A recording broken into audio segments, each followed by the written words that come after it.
नमस्कार, मैं हूं अमरीश कुमार। आज मैं बात करूंगा जो यूएसए और चाइना के रिलेशन है उनको मैं समझाऊंगा।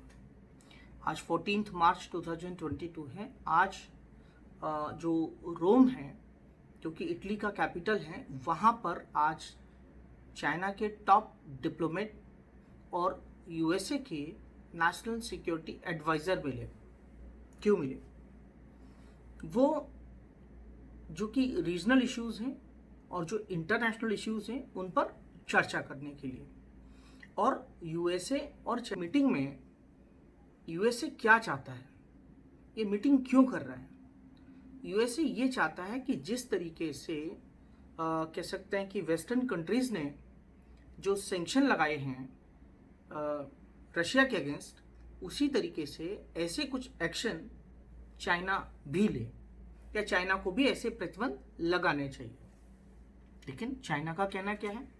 चाइना का कहना यह है कि हम मिसगाइड नहीं होंगे, क्योंकि वॉशिंगटन की हमेशा से टेंडेंसी, ये प्रवृत्ति ये रही है कि वो बॉसगिरी दिखाता है और ऐसे में वो वही करता है जो उसके लिए या उसके कोर इंटरेस्ट में कह सकते हैं कि उसका फायदा होता है। उसका जो स्वार्थ होता है, उसके जो इंटरेस्ट होते हैं, वो उनको लेके बात करता है।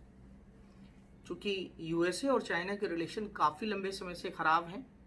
जैसे कि आपको पता होगा कि चाइना की जो पॉलिसी है, वन चाइना पॉलिसी है, जिसमें कि वो ताइवान को अपना हिस्सा मानता है, तिब्बत को अपना हिस्सा मानता है। तो जो चाइना की वन चाइना जो पॉलिसी है, यूएसए हमेशा उसका विरोध करता रहा है।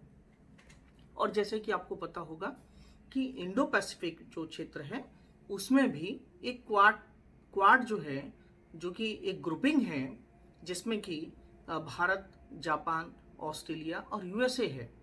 तो यहाँ चाइना, जिसको एशियन नेटो कहता है, ये भी चाइना के विरुद्ध है। तो चाइना और अमेरिका की जो रिलेशन है, आप समझ रहे हैं किस तरीके से डिस्टर्ब है, क्वाड को लेके हैं, या फिर आपके इंडो पैसिफिक में जो इन चारों देशों की जो रणनीति है, ये है कि यूएस क्या चाहता है। यूएस ये चाहता है कि रशिया जो है वो इसमें ऐसा सोच रहे हैं, एक्सपर्ट लोग सोच रहे हैं कि वो जो है इस मीटिंग में या इस यूक्रेन क्राइसिस में जो है वो एक मीडिएटर के रूप में या मध्यस्थ के रूप में अपनी जो है भूमिका अदा करे।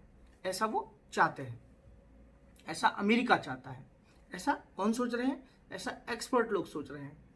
अभी मैं आपको बताना चाहता हूँ कि इस समय हम देखते हैं कि इस समय जो ग्लोबल ऑर्डर चल रहा है या जो इंटरनेशनल सिचुएशन चल रही है, जिसमें जो वेस्टर्न कंट्रीज हैं उन्होंने रशिया के ऊपर जो प्रतिबंध लगाए हुए हैं, इकोनॉमिक सैंक्शन लगाए हुए हैं, तो चाइना का अपना कहना ये है, चाइना के जो एक्सपर्ट लोग हैं या उनकी फॉरेन पॉलिसी है, वो ये कहती है कि जिस तरीके के प्रतिबंध आपने रशिया के ऊपर लगाए हैं या जो सैंक्शन लगाए हैं, ये किसी समस्या का हल नहीं है।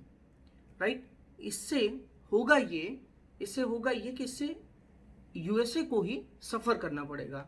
राइट? इसका जो नुकसान होगा वो यूएसए को ही होगा, ऐसा चाइनीज एक्सपर्ट कहते हैं। चाइना का क्या कहना है? चाइना का कहना ये है कि स्टेटमेंट दिया है, नो रिस्पेक्ट नो कॉपरेशन। ठीक है? क्योंकि अभी आपको मालूम होगा कि रशिया ने चाइना से एक मांगा है कि आप जो है हमारी सहायता करें। तो यहाँ पर चाइनीज स्टैंड ये है कि हम कोई, जब रिस्पेक्ट आप नहीं करेंगे तो हम यहाँ पे कोई सहयोग आपको नहीं कर पाएंगे। अभी अमेरिका का एक स्टेटमेंट आया था, अमेरिका का स्टेटमेंट ये आया था कि अगर चाइना रशिया को हेल्प करता है तो हम चाइना के ऊपर एक कह सकते हैं कि चाइना को उसके अंजाम भुगतने होंगे। ऐसा स्टेटमेंट दिया था उन्होंने, कहा था अमेरिका की तरफ से कि अगर आप मेरी बात नहीं मानेंगे तो हम आपको पनिश करेंगे। देखिए, तो इस स्टेटमेंट को लेके चाइना का कहना यह है कि this is totally opposite to the principle of mutual respect, peacefully coexistence and win win situation. मतलब ये है कि आप जिस तरीके के स्टेटमेंट दे रहे हैं, ये एक दूसरे के कह सकते हैं म्यूचुअल रिस्पेक्ट के अगेंस्ट है, अपोजिट है, और ये सही नहीं है। यहाँ मैं आपको बताना चाहता हूँ कि इस तरीके से चाइना का कहना है कि इस तरीके से अगर यूएस अपने दूसरे देशों के साथ अगर वो डील करेगा, तो ये जो वार्ता है या जो चीज़ें हैं, ये क्या होंगी, पॉइंटलेस होंगी और मीनिंगलेस होंगी, जिसका कोई मतलब नहीं निकलेगा। और मैं आपको यहाँ बताना चाहूँगा कि ऐसी कंडीशन में चाइना का ये भी कहना है कि अमेरिका ने जिस तरीके की जो पॉलिसी हैं, नीतियाँ हैं, ये रशिया के खिलाफ जो अपनाई हैं या रशिया को जिस तरीके से डील कर रहा है, अगर उसी तरीके से अगर वो चाइना को भी डील करता है तो यहाँ पर उसको इसके अंजाम उसको ही भुगतने होंगे और ये उसके लिए ठीक नहीं रहेगा। चाइनीज़ एक्सपर्ट तो ये भी कहते हैं कि अमेरिका जो है वो कह सकते हैं कि रशिया को और चाइना को डिवाइड करना चाहता है। तो ये आज का जो मीटिंग हुआ है उस मीटिंग का पूरा समरी और सार मैंने आपको दिया है। निश्चित रूप से आपको जो है ये इंटरनेशनल रिलेशन को समझने में निश्चित रूप से आपको आसानी हुई होगी। थैंक यू, धन्यवाद, जय हिंद।